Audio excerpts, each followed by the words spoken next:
Hi, welcome to my video, and today I'm talking about the Apple iPad Pro from 2017, and I'm going to compare that to the Surface Pro, also from about the same time.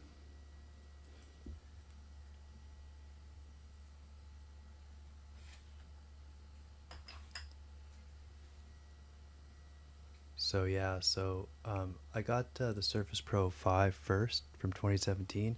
I have the 8 GB version, and I think it cost me about $400. Um, it's got a micro SD card slot um, as well.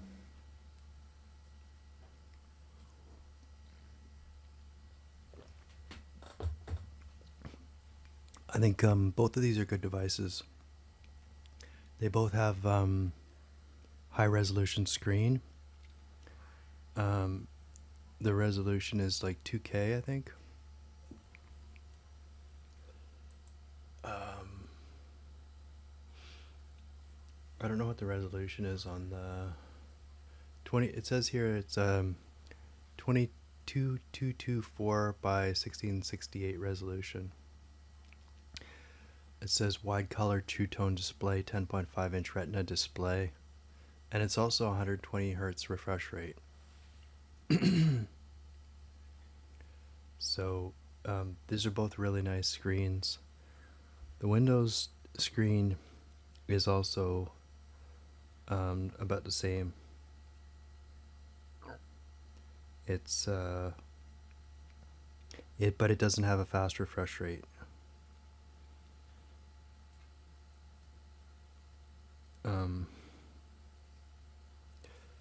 So yeah, it doesn't have like 120 hertz refresh rate, but it's 2736 by 1824.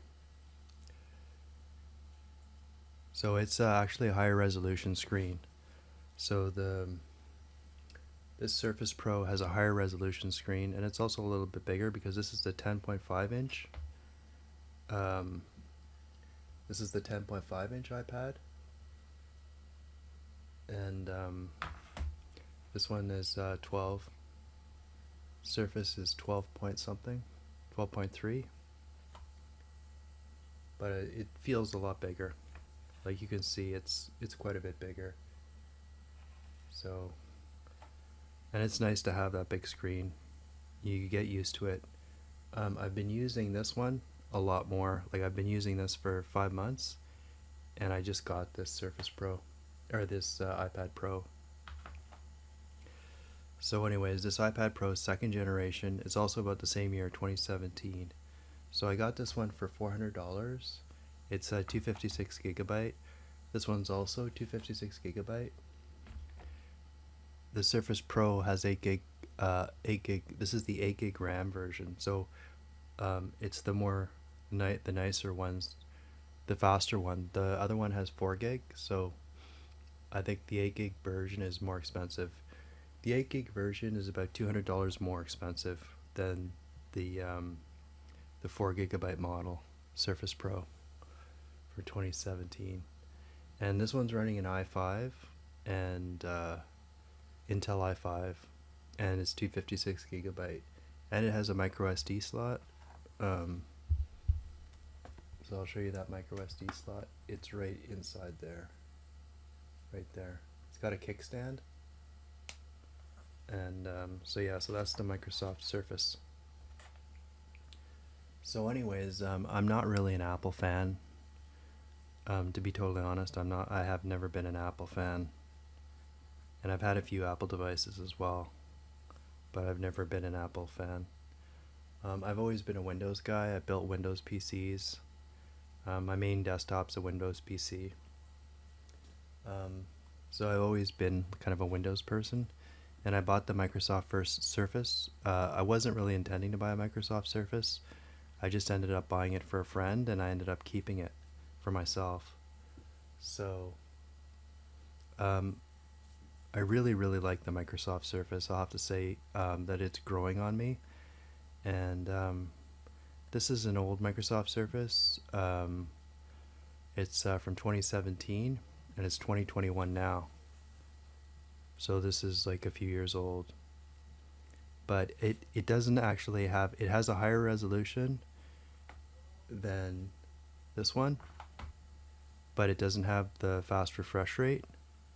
But it doesn't matter because it does have a flickering issue. There's a little bit of a flickering issue. Is the refresh rate's only 60 hertz, but there is a flickering issue. I think it's known with Microsoft Surfaces is that they have a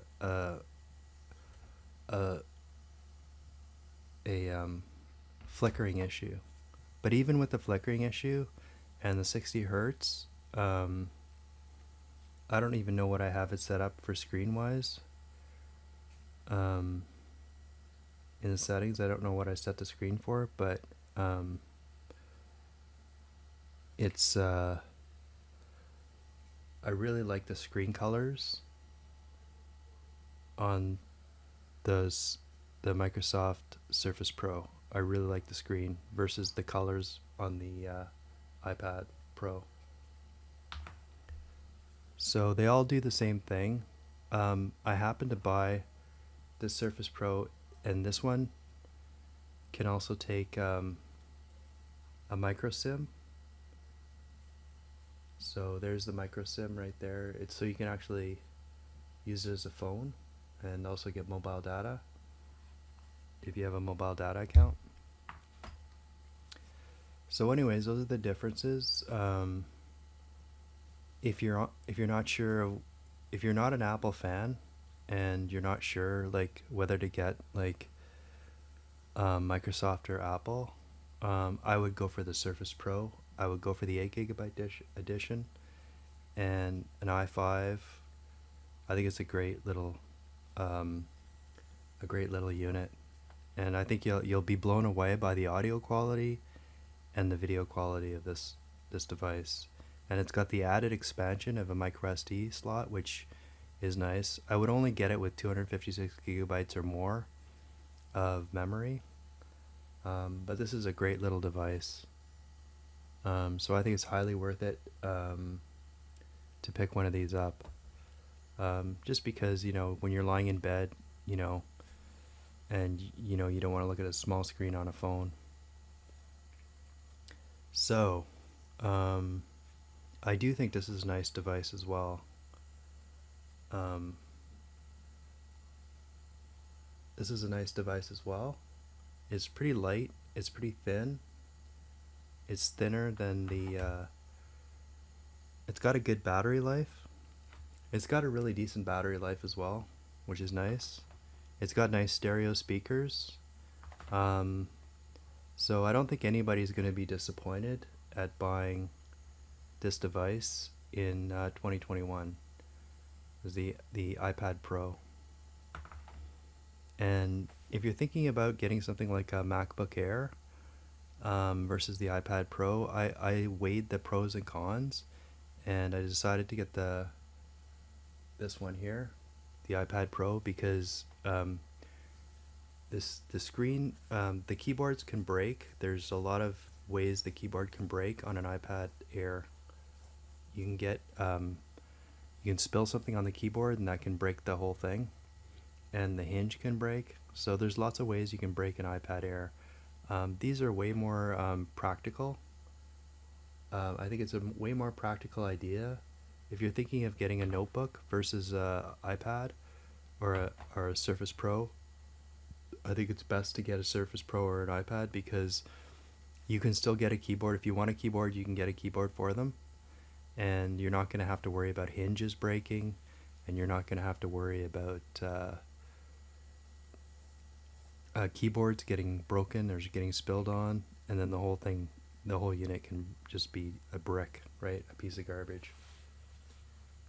So that's my take on it. It's my quick review of 8 GB Surface Pro 5 from 2017 with an i5 versus an iPad Pro also from the same time period. This is an iPad Pro 10.5 second generation from 2017. So they're both amazing, amazing devices. And if you're an Apple person, you can pick this up for $400. This is a 256 gigabytes, so that's a nice amount of memory. You don't want to get anything smaller than that. You got an amazing screen on it. So this will basically do you as your computer. So I would, if you're not into Windows, and you don't want to learn, you're not into learning Windows, then I guess stick with the iPad Pro. Both of these devices, you can't really go wrong if you get a nice working unit. They're both around the $400 price point, and they both do an amazing job in 2021. So thanks for watching, and check out my other videos.